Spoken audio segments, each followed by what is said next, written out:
David, I'm glad we have an opportunity today to talk about some of the important work that you do at the UN. B'nai B'rith, of course, was present at the founding of the UN in 1945 and received its first UN credentials as a non-governmental organization in 1947.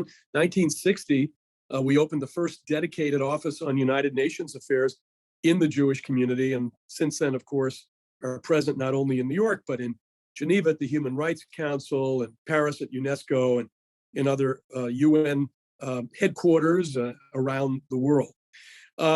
Let's start with something fairly recent, and it relates to the inherent bias and double standards that are applied to Israel at the UN. One of the all too numerous examples of bias against Israel there is its latest commission of inquiry, which focuses on the Israeli-Palestinian issue.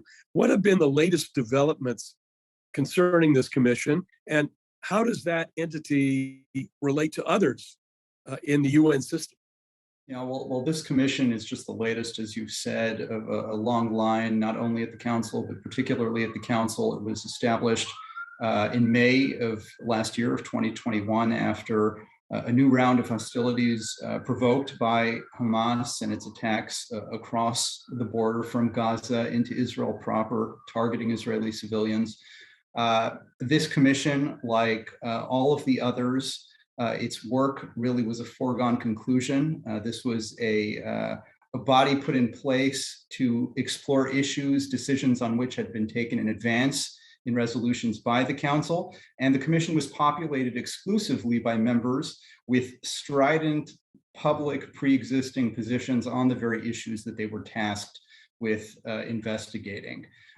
This commission is made up of 3 commissioners, along with a staff supporting them at the cost of millions and millions of dollars annually to taxpayers around the world. Each of those 3 commissioners has been on the record accusing Israel and Israel alone of apartheid policies, accusing Israel of war crimes and crimes against humanity, again, with no similar rhetoric directed at any of Israel's enemies, including the most extreme of them. And the work that we've seen even over the past year and a half has followed suit.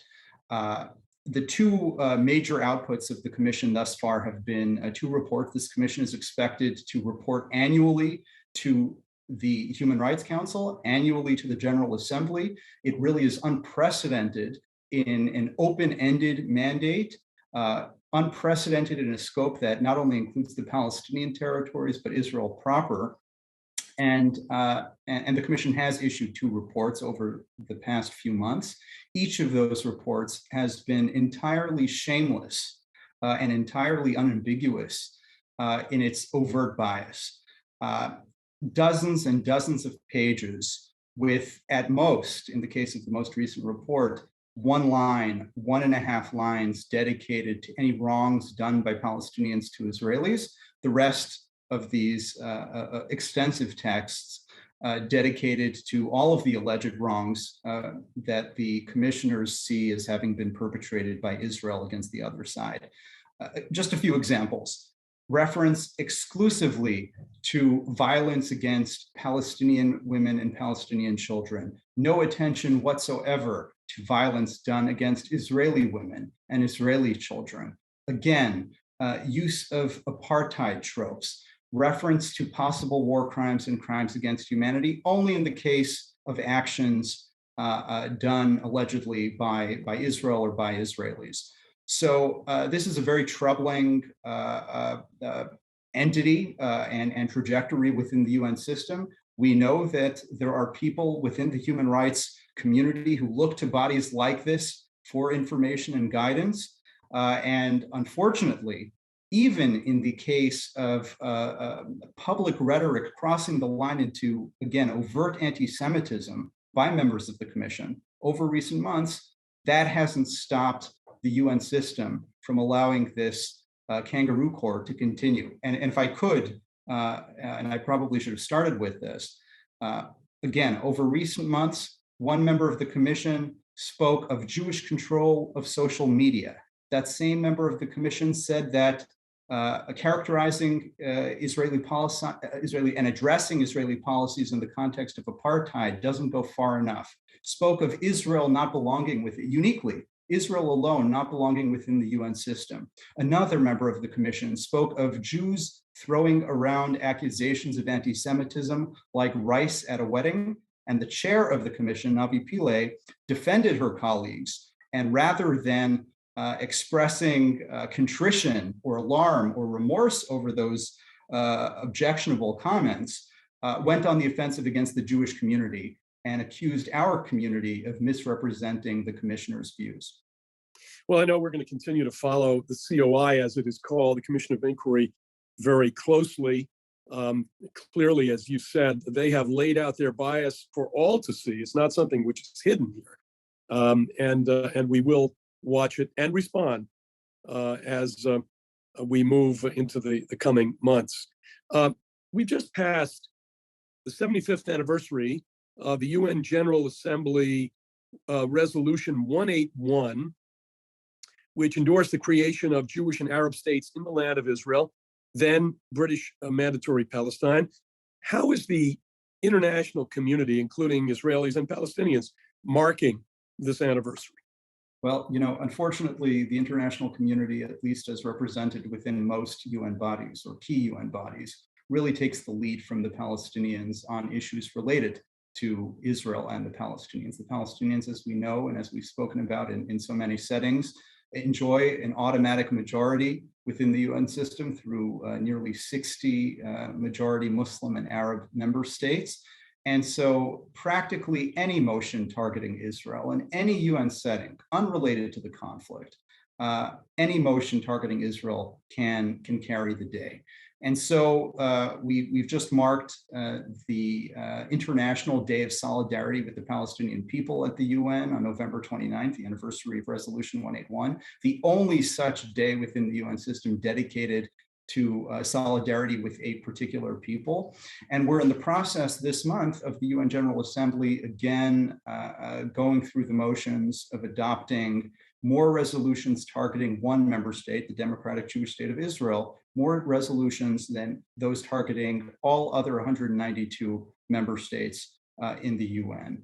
And the Palestinians really have been quite clear and quite open about their intention to, in their language, internationalize the conflict, to avoid direct negotiations, compromise, and engagement with Israel, rather using the international system to marginalize, to weaken Israel, to try to force further unilateral and sweeping concessions by Israel by pushing these resolutions. Some of the resolutions this month go even further than those in past years. One, especially damaging potentially, would refer Israel to the International Court of Justice. It's been adopted at the committee level, and we expect that the full General Assembly meeting in plenary will likely do the same over the coming weeks, although we're fighting strongly against that. Another resolution just adopted plans to mark what the Palestinians call the Nakba, the catastrophe of Israel's founding next May 15th at a high level. Again, we would be hard pressed to think of something more offensive and more inappropriate than the United Nations, which itself gave legitimacy, rightly so, to the establishment and the reestablishment of a Jewish homeland in the land of Israel, than to mark that historic occasion by characterizing it as a catastrophe, rather than encouraging the Palestinians to take the Israelis' lead, to learn from the best practices of the Israelis and try to shift to a more positive and constructive approach moving forward. No, there's two things that come to mind. First of all, although this flies in the face of history, because the history was that after 181 and the invasion of Israel in its infancy, the objective by the Arab states to quash Israel in its infancy is certainly lost here in any kind of discussion. It's as if history just began yesterday. And so those facts certainly are outside. The other thing is that we just observed the second anniversary of the Abraham Accords, which are really proof positive that where there's a will, there's a way. United Arab Emirates, Bahrain, Morocco, others we hope soon follow. These are countries that haven't necessarily abandoned the Palestinian cause, but they're saying we can't wait for the Palestinians. Palestinians are mired in this this mode, especially in the UN, of doing all that you've said to demonize and delegitimize Israel. So again, another issue that we are watching all the time. Finally, your portfolio is not only the UN, it's also intergroup relations. And several months ago, B'nai B'rith visited the Vatican for an audience with Pope Francis, which you helped to make possible, as well as several Arab states. What is the current status of Christian-Jewish relations and of Jewish relations with other faiths generally? Well, this is a broad question that we could dedicate a lot of time to. As you know, the question of Jewish relations with Christians and with other groups really can be analyzed in a number of ways. One, looking at grassroots relationships between Jews and Christians or others, the integration of Jews in majority Christian or other societies, levels of anti-Semitism, which we know in all too many places from all too many sources, has very much been on the rise of late and certainly is on the rise on social media.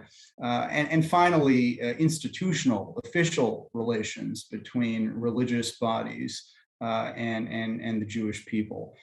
To focus on Christian-Jewish relations, to take that very important example, and most Jewish communities outside of Israel are, of course, situated in majority Christian societies, some more religious, some often in the West secularizing rapidly. We often find a disconnect. We find that in some relationships are characterized by, especially in the era following World War II and the Holocaust, characterized by essential respect for the religious legitimacy and sensibilities of Jews, but perhaps a lack of due respect for the political and national legitimacy of the Jewish people as represented by the existence and the survival of the state of Israel. Other communities are more sympathetic to the state of Israel and to the Zionist cause, but have weaker respect and recognition for the religious legitimacy of Jews and Judaism. Other communities really have not made much progress on either front. And I would say in the case of the Catholic Church, you mentioned our latest visit to the Vatican a few months ago, a considerable amount of progress, really substantial progress has been made on both fronts, although I think that both is an overgeneralization considering just how broad the Catholic world is, and also a dynamic unique to the Catholic context, considering just how centralized the Catholic Church is relative to so many other bodies. In the case of Muslim-Jewish relations, you've mentioned our engagement or outreach to Arab and other Muslim societies. There's a lot of progress to be made. We would love to see all of that progress, as you said, reflected in Palestinian engagement with Israelis and with Jewish legitimacy more fundamentally. We hope to see more progress over the coming period. Certainly, B'nai B'rith is going to continue to play a leadership role in trying to make that happen. But still, tremendous obstacles. The teaching of contempt, as we saw in the case of Christian Jewish history, really does not dissipate overnight. We know that generations have been taught to think of Israelis, but also of Jews generally in distinctly negative terms. And so we have our work cut out for us. That said, with the help of friends and folks of goodwill, I think we do have some basis for hope in progress moving forward. Well, David, thank you very much. And thanks for all that you do in the area of United Nations affairs and intergroup relations, two very important areas, not only for B'nai B'rith, but for the Jewish people. Thank you.